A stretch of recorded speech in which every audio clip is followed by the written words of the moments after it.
ఉదయశ్రీ చెప్పు. 2011లో నా పెళ్ళి అయింది మేడం. మా అమ్మ ఫస్ట్ పండుగకు తీసుకుపోవడానికి మేము హైదరాబాద్‌లో ఉండేది మేడం. హైదరాబాద్‌లో ఉండేది. మా ఆయన ఎయిర్‌పోర్ట్‌లో శంషాబాద్ ఎయిర్‌పోర్ట్‌లో చేసేది మేడం. అయితే ఫస్ట్ పండుగకు మా అమ్మ తీసుకుపోవడానికని వచ్చింది మేడం. ఆ రోజు మాతోనే ఉంది మేడం.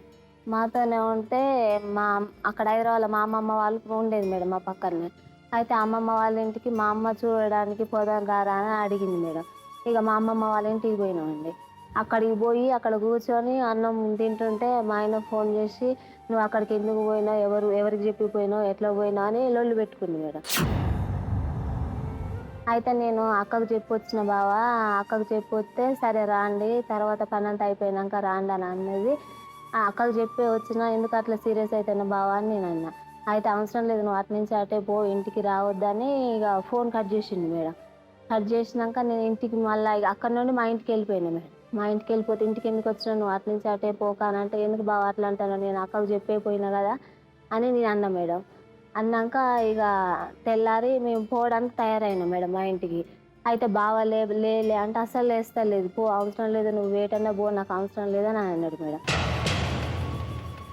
అయితే ఇక మావయ్య బండి ఎక్కించిండు మేడం. బండి ఎక్కించిండు, అమ్మ వాళ్ళ ఇంటికి వచ్చినాం. అమ్మ వాళ్ళ ఇంటికి వచ్చినా కూడా నాకేం ఫోన్ చేయలేదు మేడం.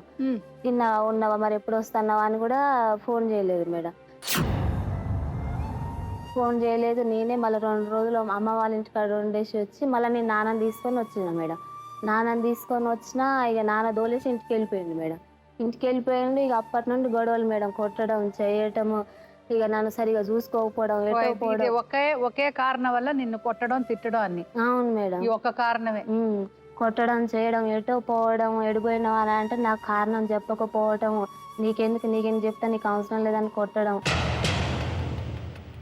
లొల్లయింది మేడం. ఎందుకు ఇట్లా గొడవ పెట్టుకుంటానవు, ఎందుకు వీక గొడవ పెట్టినట్టు, చూస్తలేదట, చేయట్లేదు అని మా బాబాయ్ వాళ్ళు అడిగినా కూడా వాళ్ళ మీదకి ఎట్లా పడితే అట్లనే మాటలు అనుకుంటే సీరియస్ అయ్యి కొట్టొచ్చిండు మేడం. అయితే మా ఆడబిడ్డ మా అమ్మని మా నాన్నని చెప్పు తీసుకొని కొట్టింది మేడం. కొట్టినాక ఇక మా బాబు కడుపులో పడ్డాడు మేడం. కడుపులో పడ్డాక కడుపులో పడ్డాడు. నేను 7 నెలల ప్రెగ్నెంట్గా ఉన్నప్పుడే మా అమ్మ వాళ్ళు వచ్చి తీసుకొని వెళ్ళిపోయారు మేడం. ఇక అప్పటి నుండి నా దగ్గరికి రావడం, ఫోన్ చేయడం ఏది లేదు మేడం. ఏది లేదు. నేను డెలివరీ అయినా మేడం. డెలివరీ అయినా కూడా నాన్న ఫోన్ చేసి చెప్పిండు, ఇట్లా డెలివరీ అయింది, కొడుకు పుట్టిండు అన్నా కూడా రాలేదు.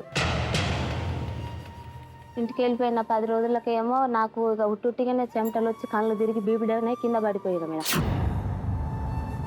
అప్పుడు కూడా ఫోన్ చేసినా ఎవ్వరు రాలేదు మేడం. అత్త రాలే, మామ రాలే, ఆడబిడ్డలు రాలే, మా బావ, కోడలు ఎవ్వరు రాలేదు మేడం. కొడుకు పుట్టిండని ఫోన్ చేసినా రాలేదు, ఇట్లా కింద పడిపోయిందన్నా కూడా రాలేదు. ఏంటి వాళ్ళ కోపం నీ మీద? వాళ్ళకి ఇష్టం లేదు మేడం. నేను ఏ పని చేసినా కూడా వాళ్ళు నచ్చరు మేడం అసలు. అమ్మా, అలాంటి వాళ్ళది నిజమైన ప్రేమ కాదు, అది వ్యామోహం. ఎగ్జాక్ట్లీ చిన్నత్త, నిజంగా ప్రేమించుకున్న వాళ్ళు అలా చేయరు. ఎంత మనసు విరిగిపోతే కన్న కూతుర్ని పట్టుకొని మా దృష్టిలో చచ్చిపోయా ఉంటుందా తల్లి? అది సరే అమ్మా, తన కూతురుతో తన మాట అనేటప్పుడు ఆమె మాటల్లో వ్యథ, కళ్ళల్లో బాధ గమనించావమ్మా? పెద్దబాబుకు బర్త్డే విషెస్ చెప్పు కూడా వెళ్ళాం కదా. ఊరికే ఎలా కాలిపోతుంది? మంట పెడితేనో పడితేనో తగలబడుతుంది.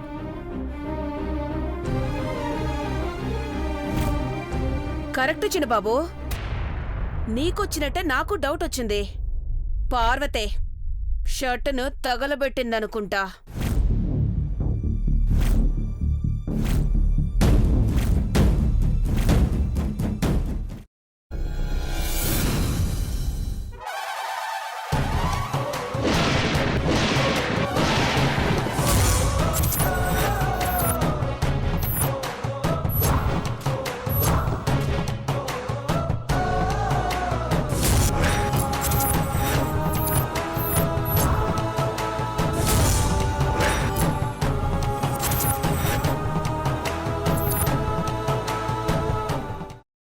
కున్న తర్వాత పొట్టు తీసేసి చాప్ చేసి పక్కన పెట్టుకోవాలి.